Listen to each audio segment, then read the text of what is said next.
It's wonderful to be here. My name is Mark Fussell, CEO of Diagrid, and today we're going to talk to you about running Dapr in production with confidence. Amazing. Thanks, Mark. My name is Alice Gibbons. I'm a customer success engineer here at Diagrid as well. And yeah, I'm looking forward to walking you through what we think are some best practices for running Dapr in production. All right, let me kick this off. So the challenges that developers have today is they're asked to build these distributed applications, typically around a sort of a microservices type architecture. And this fictitious e-commerce application is an example here. We have to build sort of a payment service, a checkout service, and numerous different pieces of your application that you put together. But of course, there are many challenges around this. At first, it looks simple, but under the covers, you have to deal with things like discovering other services.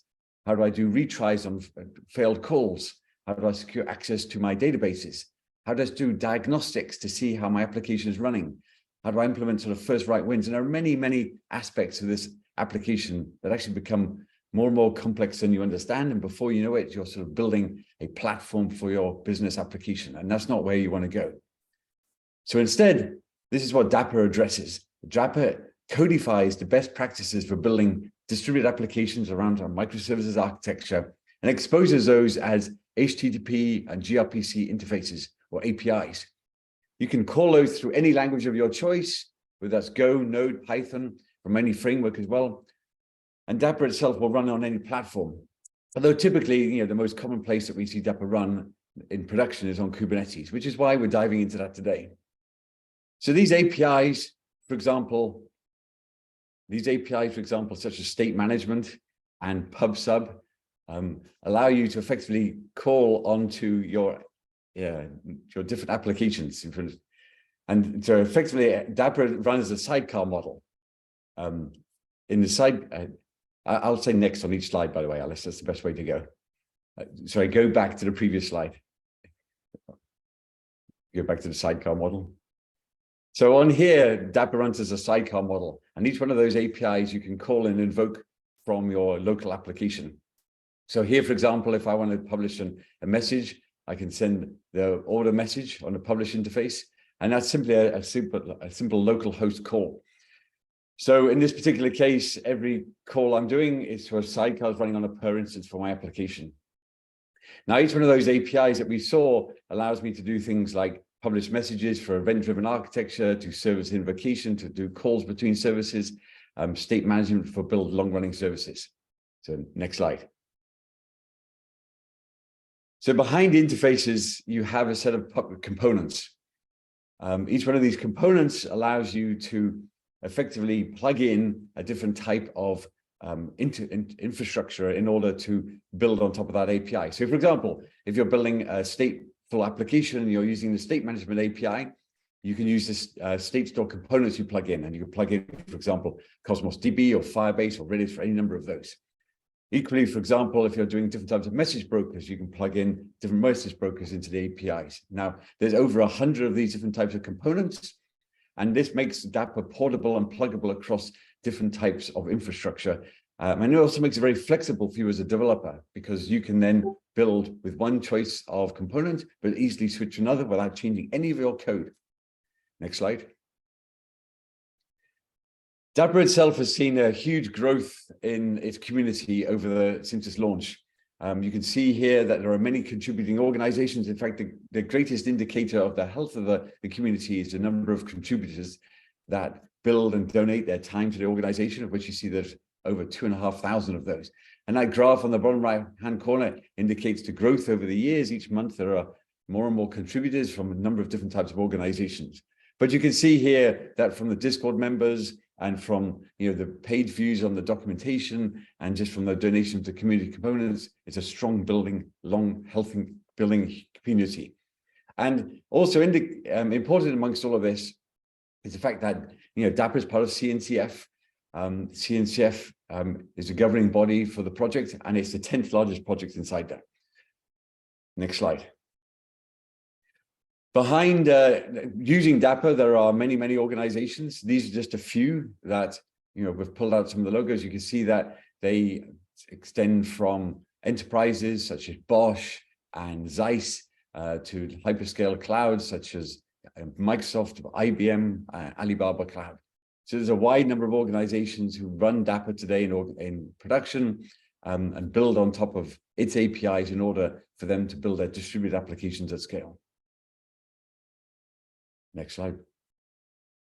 So amazing. Yeah, so I'll take over here. So after working with, many users who are using Dapr in production, and as Mark mentioned, particularly on Kubernetes, the challenges that we've seen primarily fit into 3 categories. So these categories are overall Dapr management, so the installation, upgrades, and rollbacks of the Dapr control plane and system on Kubernetes, as well as the configuration of security best practices. So there's a ton of security features built into Dapr to enhance security for developers and at the operations level as well. And the third category is really the analysis and of logs and metrics for actionable insights on your system. And so we're going to go deeper into these 3 categories today and talk about how our product called Diagrid Conductor helps alleviate a lot of these issues with running Dapr in production. So this was one of the reasons why we developed Diagrid Conductor, was to provide recommended best practices for running Dapr on Kubernetes in production, as well as to enhance observability and create alerts on common Dapr metrics and errors that happen, that we've seen happen multiple times and times again. And then also to create these sort of default dashboards for deeper application insights and visualizations to allow to see how your apps are actually running and visualize, real-time metrics and log data. And so how does this work? On the right here, you can see our Kubernetes cluster. And so you install an agent on your cluster and it collects information about your Dapr system, like logs and metrics, as well as acts as a continuous reconciliation mechanism to ensure that you're keeping your Dapr control plane up to date to the desired configuration state that you want it to be in. So I'm just going to jump over now and show you what Conductor dashboard looks like really quickly. So you can see here in my browser, I just have sort of this single pane of glass, and this is what's called the cluster dashboard. This is where you can see all the Kubernetes clusters that you have installed Dapr on. And they surface up key properties that are important for the health of your system, including the agent status, as well as the Dapr status and version. So I'm going to jump back into this later, but I just wanted to give you a quick view of what the Conductor dashboard looks like before we continue. So now the first challenge, which I mentioned, was the Dapr management, the installation, upgrades, and rollbacks of Dapr as a whole. So there's 4 main parts of the Dapr control plane. These are the Dapr operator, which manages components and Kubernetes services that for Dapr, and then the Sidecar injector, which is aptly named and injects the Dapr Sidecar into each of your pods. The Dapr placement service, which is for actors, and the Sentry service, which uses manages mTLS between your services. And so we recommend for production best practices that you run the control plane in highly available mode on 3+ worker nodes. So you have a cluster that's at least 3 worker nodes big, and that you deploy with at least 3 of the replicas of each of the control plane pieces across each of those nodes. And it's always, of course, a best practice to set resource limits and requests in Kubernetes. These are recommended resource settings on the side here that are available in the Dapr docs, and they're a really good starting point for your Dapr control plane pieces and Dapr sidecars. Requirements, of course, will vary, and we recommend you do some additional testing, but these are not configured out of the box for you. So we recommend that you set these for each of the control plane pieces as well as your Dapr sidecars.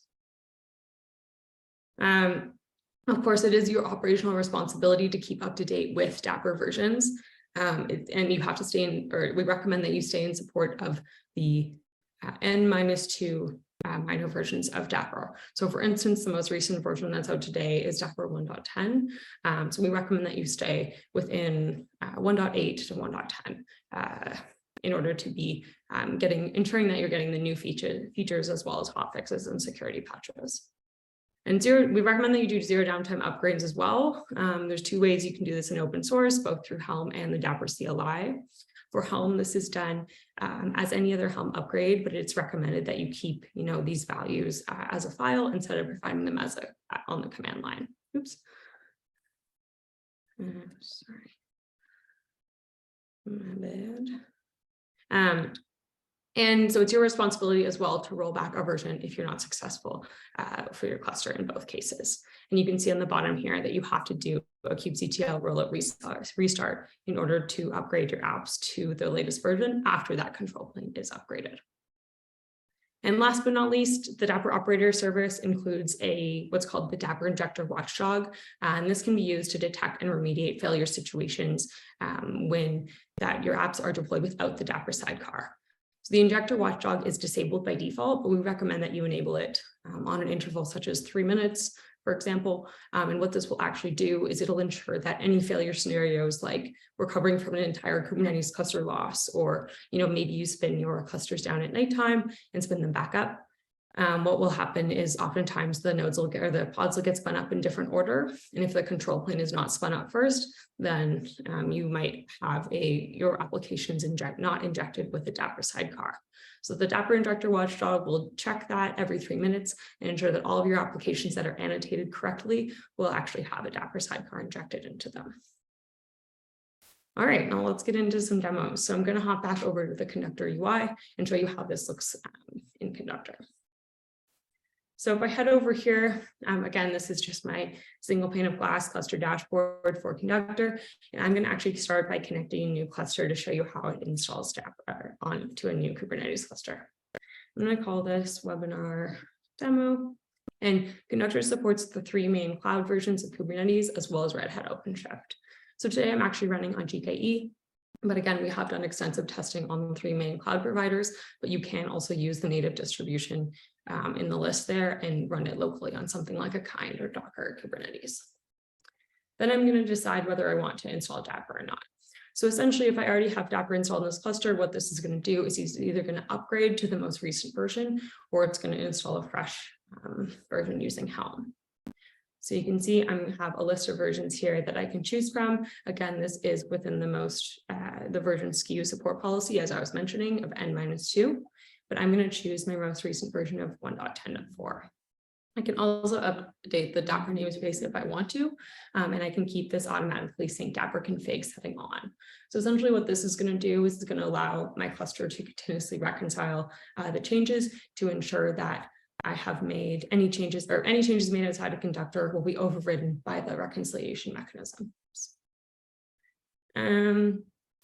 Then coming down here, you can see I have 2 different Helm arguments profiles. And these are, since we're running Dapr in production, I'm going to choose the production profile. And you can see that we have provided these recommended values in here for you. So for instance, as I was talking about before, we do want to have the highly available setting enabled within the Helm chart, and this will ensure that we have at least 3 replicas across each of the nodes in my cluster. Additionally, I have all of the resource settings for each of the Dapr control plane pieces already specified for me. Excuse me. So I can have these set, and then they will be set going forward. Of course, if I want to change any of these values, this is all editable, whatever. But this is a really good starting place for when you're deploying Dapr in production. And then last but not least, I have this watch interval for the Dapr injector watchdog specified, again, which is going to check to make sure all of my annotated pods for Dapr have that sidecar injected into them. So this looks good to me. So I'm going to head down and click create. And this is going to actually provide me a kubectl command that I can apply on my cluster.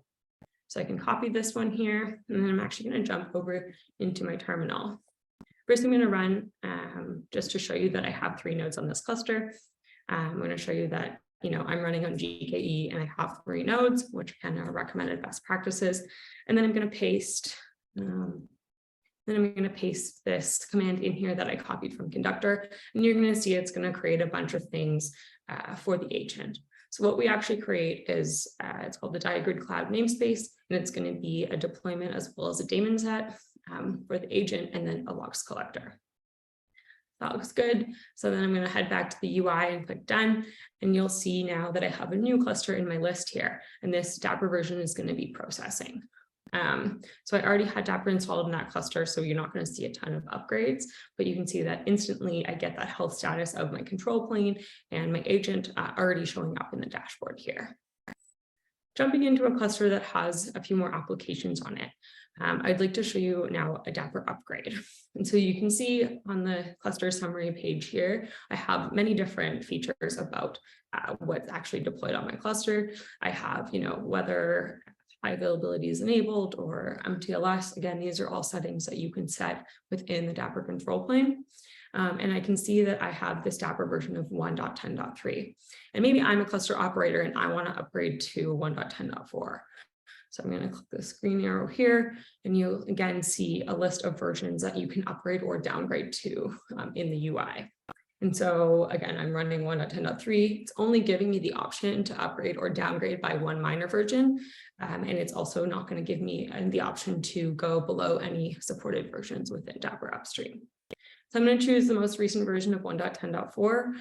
And then I can come down and choose the option to roll out any of these applications. So this setting, what it allows you to do is instead of having to manually roll out your applications after the Dapr upgrade has completed on the control plane, this will do it for you. So you will have, after the control plane upgrades, then you can either select a set of applications from this list to be automatically rolled out, or you can just click roll out all apps. And after the upgrade has completed successfully, all of them will be restarted. Coming down to the Helm arguments, again, you'll see I have those resource limits and requests specified for me, which is great. But again, this is just pulling from what is actually already deployed within my cluster. But if I wanted to change any of these values, I totally can. I can update any of these, it's all clickable, or provide any of my custom Helm values that I have for my own production Dapr deployments. You can also schedule the update to a time when maybe your cluster is receiving less traffic. So these Dapr upgrades should not cause any downtime. However, if you do want to ensure that your pods will be restarted at a time when they're receiving less traffic, then that's probably something that you want to set. But regardless, I'm just going to click confirm and see how this upgrade gets rolled out within Conductor. So you'll see in a second here that this Dapr version should be changing from upgrading and processing. And what this is going to do is it's going to go through and upgrade my components in my control plane one by one. So if I head over to this Dapr status page, I can actually see the all up visibility of my control plane. So for instance, you'll see this rollout one by one. These are all the four main pieces of the Dapr control plane. The sidecar injector, the operator, placement, and sentry service. So after these have completed rolling out, that's when my apps will be rolled out as well. And if I head now back to the main, you should see this upgrade to 1.10.4 shortly. Last but not least, Conductor has built-in rollbacks enabled for you. So essentially, if this upgrade does not succeed, it will automatically roll back to a previous version of Dapr that was deployed on my cluster. So I also have this revert Dapr settings here, and this will show me the previous version that I was able to successfully deploy in my cluster. So in this case, it was 1.10.3, and it also show me a diff of any of the Helm arguments that I have. So anytime you want to roll back, Conductor makes it really easy to do so. And that pretty much covers the Dapr management. So I'm just going to head back on over to slides now. Alice, I just want to jump in here. If people want to ask any questions, feel free to post them in a window. And I'll give you on standby to ask a few questions and pick them up from there, or we can do that through dialogue as we go through in here. So okay, dive in. Yeah, thanks, Mark. Appreciate it. Yeah, feel free to post questions in the chat and we can get to them as we go. So the second sort of category of production best practices is around the configuration of security best practices. So there are lots of security best practices out there. In particular, Dapr provides you a lot for app development. Often people consider the pod boundary to be really the security boundary in Kubernetes. And there's many requirements out there that require, mutual TLS or data to be encrypted in transit in your cluster. So mutual TLS offers both two-way authentication for client to server and vice versa, as well as an encrypted channel for all in-flight communication after that connection has been created. Dapr supports on by default mTLS using the Sentry service, the service I was just talking about in the control plane, and it acts as a central certificate authority and signs app certificate requests. And Dapr allows operators and devs to bring their own certificates instead let Dapr manage these certificates for you. The Dapr certificates are self-signed, however, and do require that if you are upgrading them, you will actually incur some downtime. So this is why we recommend you bring your own certificates and then rotate them with the same self-sign or the same root certificate in order to not incur any downtime on your control plane. Yeah, so for instance, you can see that, again, if you're not bringing your own certificates, these will by default expire yearly, and it is your responsibility to rotate them. Second challenge is around using, or the second best practice rather, is to use app to Dapr and Dapr to app token authentication. So as mentioned, Dapr runs as a sidecar model and talks to your app via localhost. But if you want an additional level of security, you can also enable token auth, both directions of communication. So, you can see here that I have my Dapr sidecars running alongside my services. If I want to require every incoming API request to Dapr to include an authentication token before allowing that request to complete, I can do that, as well as require every incoming request from Dapr to include an authentication token to your app. This locks down the Dapr APIs so that other applications within your cluster cannot take advantage of their capabilities. Third recommendation here is around limiting the access with both namespace and app scoping. So there's some really powerful scoping capabilities that Dapr has. And, it's very common in Kubernetes to put applications within a namespace and ensure that they can access things, within that namespace. And that's similar to Dapr as well. So apps can only use component files that are in the same namespace as them. And you can also specify these scopes on a component. So that's shown at the bottom here to give only some apps access to your infrastructure, whether that be a database or a pub sub broker. So for instance, you can see here that I have this Redis state store on the right, and this is a component file that is actually running locally. But in this case, only applications within the development namespace that have scopes or that are named app1 and app2 can actually access it. And then the final security best practice is definitely to remove all of the secrets from your component manifest files. So you might have noticed that I had my Redis password stored as plain text within this file. That's definitely not something you want to do, because considering these components are typically checked in to Git, or like a Git repo alongside your code. And since you're required to provide these connection details to your infrastructure within Dapr Components, this is definitely something you want to avoid. So how do you do that instead? If you use what's called a secret key reference, you can choose your favorite secret store of choice. In this case, I'm just using the secret store of Kubernetes, so Kubernetes secrets. But you can have any, Azure Key Vault, HashiCorp Vault, you name it. There's many different supported secret stores, and then reference a secret that's actually stored within any of those securely. We've also seen this as a pattern for platform teams that use Dapr on Kubernetes to ensure that only the right people have access to the secrets instead of entire Dapr developer teams. So let's see how Conductor, recommends these security best practices for you. And I'll show you that if I jump into the UI. So I'm going to head back out of here and then go back into one of my clusters.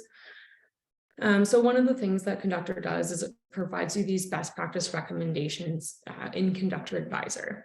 And these are advisories that are across 4 main categories of security, reliability, performance, and observability. These are all across different impacts of low, medium, and high. And we definitely the high impact ones we recommend that you take action on. So coming into the security best practices recommendations, you can see I have a number of them listed here, each with their own impact, message, and then the number of impacted resources. So this first one is something that I was just mentioning. So it's telling me that I have a component metadata file that contains sensitive information as plain text. And just as I recommended in the slides, it's saying I should use, instead of putting that password directly in my component file, I should add this as a secret key reference instead. And it's actually going to tell me that this impacted resource is this order management system oms.pubsub. So if I head over to here and then view the raw manifest file, this is my component manifest that's running in Kubernetes on my cluster that has a number of metadata values in it. You can see I do actually have that SASL password value actually showing up here. So it's just going to call out that anytime that I have, these passwords in my files, it's going to give me a recommendation and tell me where I need to fix it. heading back to advisor in the security section, if I open up the second recommendation, it's telling me that my mTLS or mutual TLS is disabled, and this is recommended for production usage. So this would just be a setting that you'd set at the global level. But again, if you had anything else running on your cluster and you wanted to use a different type of mTLS, you can disable this as well in Dapr. It is enabled by default, I should mention. And you can see I also have the option to dismiss and fix these advisories. So dismissing them would be like saying, I don't actually need this in this cluster right now. Maybe this is a dev cluster or something like that. Or fixing them will actually apply this, in this case, this global mTLS enabled value to my control plane automatically. The other recommendations in here, so these two, app to Dapr auth is not enabled and Dapr to app API authentication is not enabled, is mentioning the token authentication I was talking about before. So this is going to tell me that I do not have that token auth enabled, and any applications within my cluster can actually reach out to Dapr that don't have a security token. Again, this is something that might be fine for your security posture, but is something that you want to incorporate if you're working in like a zero trust environment, for instance. Last but not least, this component has no scopes defined. So this means that any component within, or any application rather, within my namespace, in this case, it was the order management system namespace, can actually access these components and take advantage of those Dapr capabilities.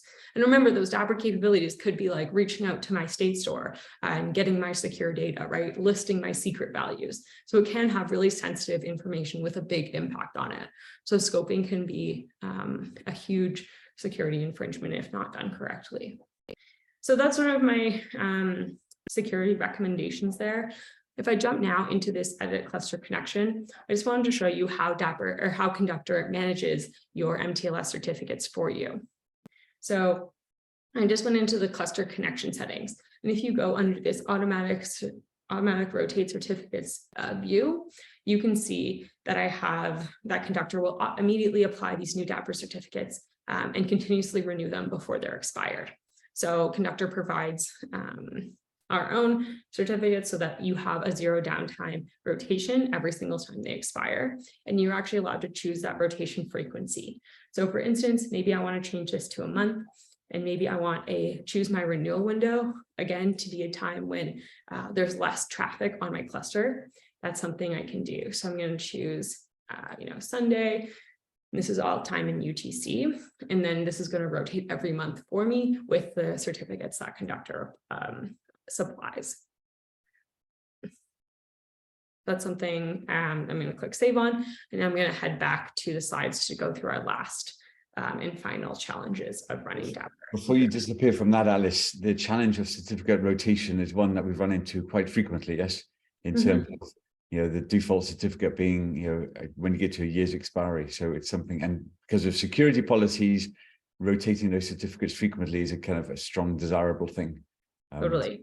Yeah, I mean, we've interacted with multiple customers who have said that, they have had incurred downtime based on using the Dapr upstream certificates. And so that's why, we have Conductor providing our own, which rotate without any downtime. Okay, so the final challenge and the final category of best practices recommendations for running Dapr in production is around, the analysis of logs and metrics for insights. So Dapr metrics are enabled by default, but there are over 100 plus metrics that it can emit. And a lot of these fall into like the golden metrics category, things like call latency, CPU and memory usage, error rates, as well as sidecar injector failures, as well as system health. So you can see on the slide here that I just have the metrics enabled to be true across all of my Dapr configuration, which is the default and the recommended best practice. And then I have the tracing enabled as well. So we recommend that you enable both metrics and traces for all your apps, and then send them whatever protocol you prefer, whether it be Zipkin or OTel. Dapr supports both of them, and then use a tracing backend such as Zipkin. Only reason, excuse me, I'm showing Zipkin here is just it's built in by default, and you can, send it up and connect up your applications and view the tracing data with almost immediately within Dapr. But of course, it supports any different tracing backends that support both the Zipkin or the OpenTelemetry protocols. Second best practice here is to aggregate the data and send it to your monitoring backend. So from a metrics perspective, Dapr exposes a Prometheus API in port 9090, and this means scraping the Prometheus endpoint for each of these Dapr sidecars, and then aggregating this before sending it to a metrics backend. For tracing, this means aggregating the data with a tool like OpenTelemetry or something else before sending it back to your backend. And this allows you to view kind of a holistic view of your system, right? So you can see how your apps are talking to each other via Dapr through service invocation or through, publish and subscribe mechanism, something like Kafka. And Dapr will create these W3C headers for you, and so that you can see these kind of out of the box, and it includes this distributed tracing without you having to do much else. And these backends, so OpenTelemetry Collector supports a huge number of backends such as Jaeger, New Relic, Datadog, for you to use after you aggregate and send them back. And then the third recommendation here would be to create these dashboards for metrics visualizations. So on top of the collection and the aggregation of data, it's recommended that you create sort of these dashboards to view in the tool of your choice, of course. Out of the box, Dapr does provide you with a few default dashboards. These are just the ones in Grafana, but it does require you to set up a Prometheus server and to power them, and they are pulling a lot of the raw data from all of your sidecars. So, it does become your responsibility to narrow down the signals from your apps and kind of figure out, what you deem to be the most important metrics for your system. Last but not least, after you've created your dashboards, the best practice around here is just, setting up alerts for relevant metrics and error logs. And this would be like on top of the visualization. So it's recommended to create custom alerts for the metric signals that you deem important in order to monitor the health status of your apps. So as mentioned, Dapr can emit over 100 metrics. So deciding which to fire on can be really important in your application. So let's see how Conductor handles some of these metrics and observability challenges. So if I head back to here, you can see that my upgrade has completed actually from earlier, but I'm going to go into the applications view. So the applications view is going to give me a view of all of my apps that are running Dapr within my cluster. It's going to show me things like the name of my app, the Dapr app ID, how many replicas are running, etc. But I can also view this in a more visual way in what's called the apps graph. So the apps graphs gives you a visual representation of, the applications running in your cluster and how they connect with each other. So you can see here, I have lots of different apps running. The solid line is the service-to-service communication, if the apps connect via that. And then the dotted line is for pub-sub communication. So you can see I have kind of a publisher on the left here, and it's connecting to multiple subscribers on the right. I can also see that some of these are green, and then this one is red. So, this will show me a health status based on both the Dapr sidecar as well as your app container right away. So if I say, hey, this UI doesn't look healthy, I might want to take a deeper look into why this isn't healthy later on. But coming back to here, I can isolate on any of these services. And then once I do that, you'll actually see, I also get a better view into how things are connected. So for instance, as I said, that order service is a publisher application onto the pub-sub. In this case, it's a Kafka message bus. And you can see I have these metrics on each of these edges, which are going to give me sort of the golden metrics on how each of these publishers work and each of the subscribers. So the error rate, requests per second, and latency of all of the calls to these. I can isolate on the infrastructure components itself. So for instance, looking at the pub-sub Kafka broker, I can see all of the connections to it. And again, this view looks a little bit crazy because I have lots of things connecting, but you can also drag a few things around here to make it a little clearer. But you can see, like, coming up from this order service pub-sub broker, I'm getting an error rate of 100% onto my receipt service when it reaches out to its component. So this might be something I want to dig into a little deeper. So I'm going to isolate on this app and then dive into the app specific view of this service. So coming into the app specific view of the service, again, this is more app centric, and you're going to get, one of these views for every single Dapr app that you have deployed.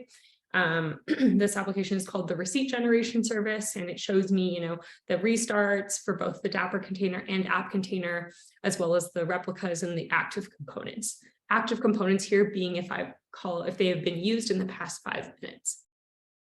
I also see the resource management settings or resource management recommendations, including, CPU and memory. So it's just updated because of my upgrade, but you can see now I have only using 0.4% of requests and 5.7% of the limit here. So this might be something I want to reduce in the future in order to increase or decrease the load, or you can decrease the nodes in your cluster, for instance. So coming down to the graphs or the metrics, I can see by default, these graphs are all created for me, which is really nice. So I can see the CPU usage over time of both my application and my Dapr Sidecar. I can view the past 24 hours of data to see how that's changing. And similarly with the memory usage. So I believe there's 2 replicas of this service, but I can also view the golden metrics in a more detailed view as well. So as mentioned, Dapr has both HTTP and gRPC APIs that it exposes. So say if you are using either one, you can see a graph on both of these. So I can see the latency and click some of these metrics on and off to view this over time. So in this case, this is a subscribing application, and it is running its business logic in the orders endpoint, meaning that, this post request is quite standard. It's actually quite a solid line over time. Similarly, the gRPC latency, as well as the request per second for both HTTP and gRPC, and error rate. So again, all things that I might want to dig a little deeper into, and you'll actually notice that it's broken down by app to Dapr calls and Dapr to app calls. So Dapr to app, again, being when, your Dapr sidecar is reaching into your application, or whether it be config or subscribe, or, app to Dapr when your app is actually reaching out. So you can see the metrics on those as well. But in this case, I have a pretty high request error rate here. It's like 100% or something. So how can I see this signal within Conductor? If I go back up, so I know that I have a high error rate, and I click on the notifications tab here, this is where I'm going to get all my alert capabilities. And this is going to be triggered on all of these default alerts that have been created within my organization for me. So for instance, I'm going to filter on metrics first. So that's what the metric I noticed on that graph was failing. And I can see that, I have many of these alerts that are saying, app to Dapr gRPC error rate has been more than 30% for 2 minutes. So again, this is a default alert that was created for me within Conductor, and it's going to surface up this data saying that, hey, some of these calls are erroring out, you should come in and look at this. And this was just updated this morning for me, for instance. And these are all created by default out of box, but you can create many more yourself if you have, custom alert metrics that you want to fire on within Dapr, as well as you can integrate these with things like anything that supports a webhook. So many people integrate it with, their monitoring tool of choice, something like a PagerDuty or Azure Monitor Alerts, in order to see these alerts in their other monitoring systems. You can also see the component metrics as well. So not only can you see the application metrics, but the component metrics are showing as well. So I can see on this application in particular, I have these components are both active, meaning they've been called in the past 5 minutes. And then I can view golden metrics on these components as well. So in this case, this is showing me the metrics of the latency on my pub sub and how that changes over time. Yeah, so it increased recently. And then I can also see the request per second, on both of these receipt which is a Redis binding, and then also my PubSub broker, which is Kafka in this case. And then last but not least, my error rate. So again, this is showing a high error rate, meaning that maybe I would want to check into my code to figure out what might be going wrong here, or why that when I'm reaching out to this receipt binding, for instance, I'm getting an error rate of 100%. So that's just an overview of some of the monitoring capabilities. But again, if I head back over to the slides now, that was mostly it. And this was kind of a brief summary of running Dapr in production. And the three categories that you saw today were around Dapr management, security, and observability. We didn't actually go that deep into something like a performance or reliability, but there are many other features of Conductor. And again, we built this product in order to help you run Dapr in production. So yeah, I put the thank you on here. And if you want to sign up for a free trial, you can come to diagrid.io/conductor, and there's a sign up for access button, as well as we have our docs available now publicly on docs.diagrid.io. Yeah, we had some awesome questions in the chat. So we have some time for more questions now. Some of the questions that were asked, Alice, was, for example, can you dynamically change the infrastructure underneath for your Kubernetes cluster? Does that get picked up by Conductor? And the answer is yes, if you change all of that. Another question I was asked was, could we just go back and see how that agent was deployed and what did it look like? Okay, so, yeah. So it is just a little agent in the Diagrid cloud namespace, but an agent and then a daemon set that includes our version of the OpenTelemetry logs collector that we've edited. But that's, good question. Yeah, and all of this presentation is recorded and it'll all be posted up on our YouTube channel later today. So, if you've missed the beginning of it or you want to refresh on it all, it'll all be available there. At this point, we're open to take some questions and dive into a little bit more if there's any more detail that you want to add about how you run Dapr in production and Kubernetes, about the Dapr project itself, or we can dive in and answer a few questions around Conductor as well. Mm-hmm.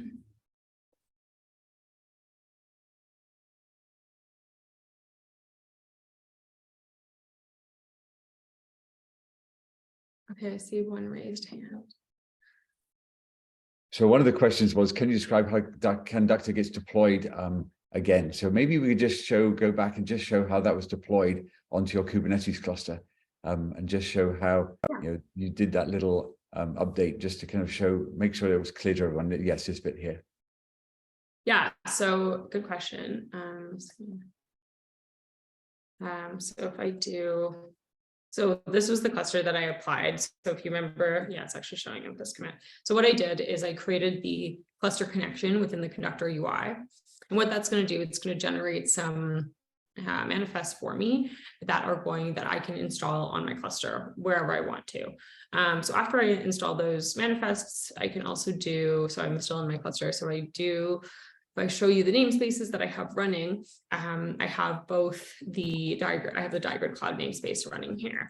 And if I go into this namespace and show you what's deployed there, you'll see, as mentioned before, I have 3 nodes on this cluster. So I have a daemon set and a deployment of this. And so this is bigger. I have 2 replicas of the agent, and that's the deployment, and then 3 replicas of that logs collector, which are going to sit on all of my nodes and collect those logs and metrics, and then send them back to our cloud. This was deployed again, just using this kubectl apply command. We actually also have an operator, a Kubernetes operator that I didn't discuss today, but essentially that would allow you to, if you're using like a GitOps model with like Flux or Argo, you can install a cluster connection CRD or custom resource definition onto your cluster and then manage your cluster connection that way. Yeah, does that kind of make sense? So as soon as I installed this agent, that's when in the dashboard, if I go back to here, this is when sort of you get this agent status. So this turned green and I got, all of the insights into my cluster after that agent was successfully up and running. Hope that makes more sense. Yes. Another question was just asked, is Conductor only available for other orchestrators other than Kubernetes? Well, we built Kubernetes, this specifically for Kubernetes, just because that's where we see 90% of the production deployments running today for Dapr. So I'd be interested about which other orchestrator you're looking at, given that Kubernetes is so dominant in the market. So kind of it'll be good, interesting. But specifically, Conductor is built for Kubernetes. As you can see, we pull a lot of the stats and statistics from Kubernetes environment itself and show you the org cluster. Yeah, good question. It might also just be interesting to show the upgrade to the applications that you did roll out as well. Were the applications updated to the latest version of Dapr when it rolled out? Yeah, so yeah, you can see I did an upgrade from 1.10.3 to 1.10.4 earlier on in the presentation. And you can see now that this version has been upgraded on each of these apps in particular. Again, I didn't have to choose whether I didn't have to roll out those apps right away, but that was the setting that I configured when I did the Dapr upgrade as well. All right, well, we have some great questions. Yeah. So I think with that, unless there's any other final questions that people would love to post in the chat window, we will, let's just show you how you can get hold of Conductor one more time. If you go back and just show, if you want to sign up for Conductor, feel free to visit diagrid.io/Conductor, sign up for a free trial there. We'd love to know how you're using Dapr in production. We've spent many hours, days, months, weeks, years working with people who deploy Dapr into production environments. So we have a huge amount of experience there, but we always like to hear interesting stories. We always like to know about what your environments are, what it can be quite varied. We've tested Conductor against a wide variety of different types of clusters and environments. And, surprisingly, it uncovers all sorts of interesting things, even in sort of mature environments that people didn't know they had running inside their, their cluster environment with Dapr. So we always love to hear your story. Come and sign up, and we will sort of dive in and spend some time with you. Amazing. Cool. Well, thanks everyone for joining. There's one more question. I think Wayne mentioned he was thinking of Service Fabric. Mark, I'll let you take that one. Yes, Service Fabric is a different orchestrating Dapr environment. Yes, so Dapr runs on Service Fabric, but Conductor only works with Kubernetes. There's another question that was posted inside here: is any integrations in the pipeline for more CAS services like Azure Container Apps? That's I presume you're meaning for looking at non-Kubernetes environments. Not with Conductor today. No, Conductor is focusing on Kubernetes today. It's not focusing on other sort of container platform running environments. That's something that we can consider, but really today we see Conductor running in production on those environments. So that's what it focuses on. So not on roadmap yet, but kind of always interesting to hear your sort of scenario. Yeah, agree.